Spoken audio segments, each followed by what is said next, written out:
Hi, நான் உங்க சௌந்தர்யா. இது உங்கள் கலக்கல் சினிமா. இன்னைக்கு ரிலீஸ் ஆன படம் அதாவது அப்பா. இந்த படத்தோட ரிவ்யூ தான் பார்க்க போறோம். இந்த படத்தை பத்தி பாத்தீங்கன்னா, அதாவது இந்த படத்தை வந்து சமுத்திரக்கனி தான் இயக்கியிருக்காரு, தயாரிச்சிருக்காரு மற்றும் நடிச்சிருக்காருன்னே சொல்லலாம். இந்த படம் என்ன அப்படின்னு பாத்தீங்கன்னா, அதாவது 3 தகப்பன்கள் வந்து தன்னுடைய மகன்களை எப்படி வளர்க்குறாங்க, அவங்களுடைய வளர்ப்பு வந்து அந்த பசங்களை வந்து எந்த நிலைமை கொண்டு போகுது அப்படின்றதுதான் இந்த படத்துடைய கதை. இந்த படத்துடைய கேரக்டர் சொல்ற இந்த கதையை பார்க்கலாம்.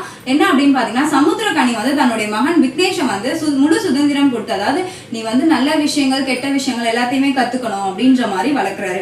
அதே மாதிரி தம்பி ராமையா இவர் பாத்தீங்கன்னா அவருடைய மகன் அதாவது ராகவ வந்து ரொம்ப கண்டிப்போட வளர்க்குறாரு. அதாவது நான் வந்து எப்படி ஆகணும் அப்படின்னு நினைச்சனோ என்னோட லட்சியத்தை நீ வந்து காப்பாற்றணும் அப்படின்ற மாதிரி ரொம்ப கட்டுப்பாடா வளர்க்குறாரு.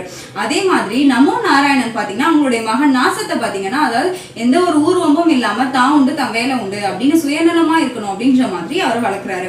இந்த 3 பேருமே வந்து ஒரே ஒரு குடியிருப்பு, அதாவது ஒரே குடியிருப்புல வசிச்சுட்டு இருக்காங்க. இவங்க 3 பேருமே வந்து தன்னுடைய மகன்களை இப்படி வளர்க்கறது வந்து எந்த தகப்பனுடைய வளர்ப்பு வந்து தன்னுடைய குழந்தைய நல்ல நிலைமை கொண்டு போகுது, இவங்களுடைய வளர்ப்பு வந்து எந்த உச்சத்தை வந்து குழந்தைங்களுக்கு தருது அப்படின்றதான் இந்த படத்துடைய மீதி கதை.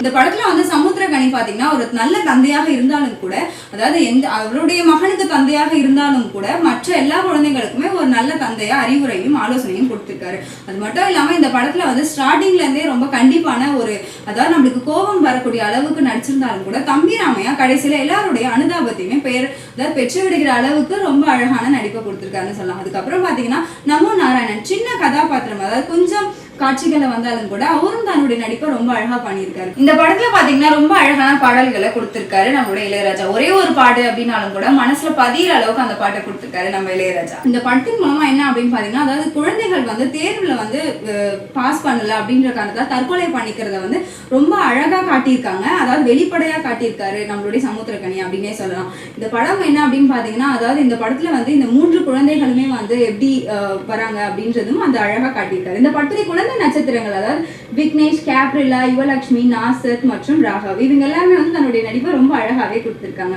இந்த படத்தை வந்து ரொம்ப அழகா கொடுத்த சமுத்திரக்கனிக்கு ரொம்ப அழகான கோஆர்டினேஷன், அதாவது ஒளிப்பதிவை வந்து ரிச்சர்ட் எம் நாதன் வந்து ரொம்ப அழகா கொடுத்திருக்காங்கன்னு சொல்லலாம். மொத்தத்துல அப்பா பாத்தீங்கன்னா மதிப்புக்குரிய ஒரு விஷயம்.